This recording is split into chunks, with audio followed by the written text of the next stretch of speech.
Hi there, 𝗕𝗵𝗴𝗨 here with another Hadouken Ask the Experts. I'm with David 𝗿𝗏𝗏𝗀 and 𝗍𝗏𝗏𝗀𝗏. Hi guys, how are you? Good, good. Hi, Hi Lee. Lee. Hi Now, Stacey. Guys, today we're talking about the blessed unrest factor and supply chain black holes. We're talking about supply chain resilience, which I know David in particular has had a lot of experience with, but Stacey in finance, the blessed unrest factor and black holes happen in your area as well. So let's just talk about this, David. The blessed unrest factor and the things that keep CEOs awake at night, the organizational supply chain black holes. What you don't see, you don't know, and what you don't know, you can't manage or fit. So where did you come up with this blessed unrest factor, and why do you talk about blessed unrest factor and CEO stress tests? Well, the supply chain is very complicated. You know, in many instances, it's about bringing 5,000 suppliers together, all those components into a factory, assembling them, putting them together, and ensuring that you're delivering in the right time, at the right price. And you've got to integrate into that product quality, process quality, human rights, environment, chemical residues, and all the other product protocol tests that have to be managed. And the blessed unrest factor is the fact that CEOs know that they don't know, right? There are many supply chain black holes out there, as you said, and what you don't see, you can't manage, and what you can't manage can actually cost you money. And I call this a blessed sort of unrest factor. And to supplement that, I have what we call the CEO stress test. So the CEO stress test is, you know, how many suppliers do you have? How many are direct versus indirect? How many have you visited? What are the issues and what improvements are you making? So it's very important for CEO to be able to tell his supply chain story, because if he doesn't, when something happens in the supply chain, he's going to be caught off guard. And if you're caught off guard, the media will tell the story for you.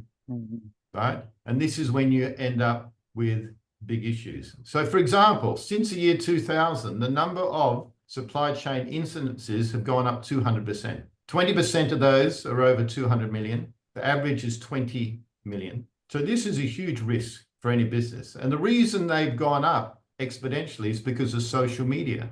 No one can hide now. So, you know, good corporate governance, whether you want to call it ESG, whether you want to call it a sustainable business, which is an ongoing concern, directors of an organization have to be responsible for their supply chain ecosystem, because this is indirectly related to your stakeholders, who are your suppliers, your finished product, and your reputation and your brand.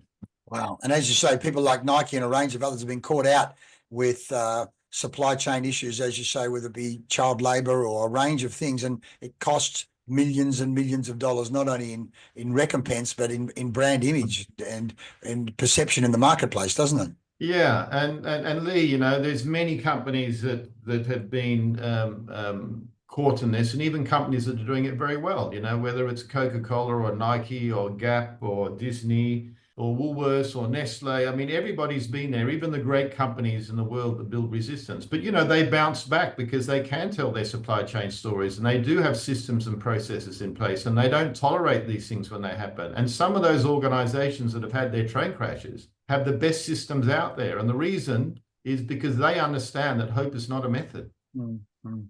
Hope is not a method. And what about this for you, Stacey, in the area of finance? Where are the black holes and some of these stress test problems and CEOs staying awake at night in the area of finance? Yeah, so let's look at the CFO stress test from the perspective of finance. That would really include things like hidden expenses, which could be excessive employee reimbursements. The big thing that keeps finance up at night is off-balance sheet liabilities. So are there any big things out there that could hit the company? Claims, you know, have we provided for everything that should be provided for? Inaccurate revenue recognition is another one. Have we properly accounted for all of our revenue?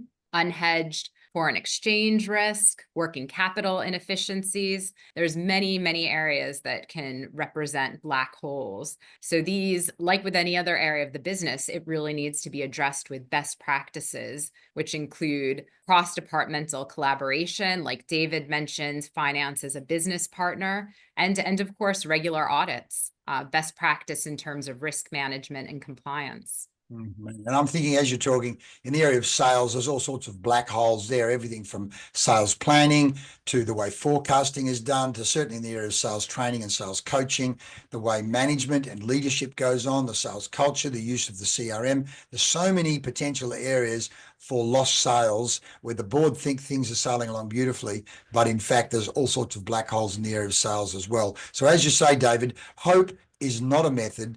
And you've got to manage that blessed unrest factor so that CEOs can sleep at night. But that does mean you need to be proactive and understand these CEO stress tests and put in supply chain resources and finance resources and sales resources so that management is covering all of these areas in an organization. Any comments before we wind up, David? Yeah, I think that's very importantly. I mean, to get supply chain and ESG right, you need to get alignment at the legal level, at the procurement and supply chain level, and at the compliance and quality level. So everybody's working together hand in hand, know who your suppliers are, know what your requirements are in terms of corporate governance, behavior, values, ethics, and institutionalize those with your business partners. Go and visit them. And those that don't make the grade, build capacity and work with them to build resilience into your supply chain. Right. Thank you. Stacey, any final comments from you? Yeah, I just think it's essential to incorporate best practices here, because if you don't have, like David mentioned, if you don't have the system in place,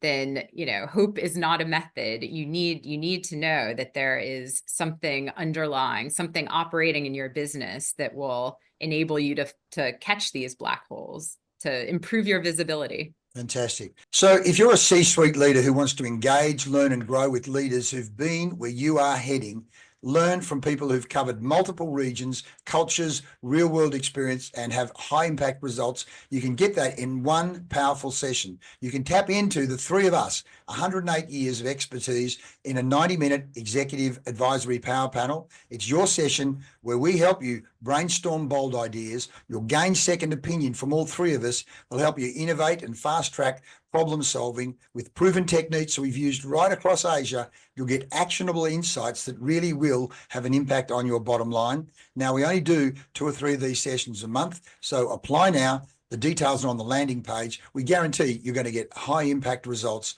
in a very results-driven call. David, Stacey, thanks very much. Thanks, Lee. Thank you, Lee. Thanks, Stacey.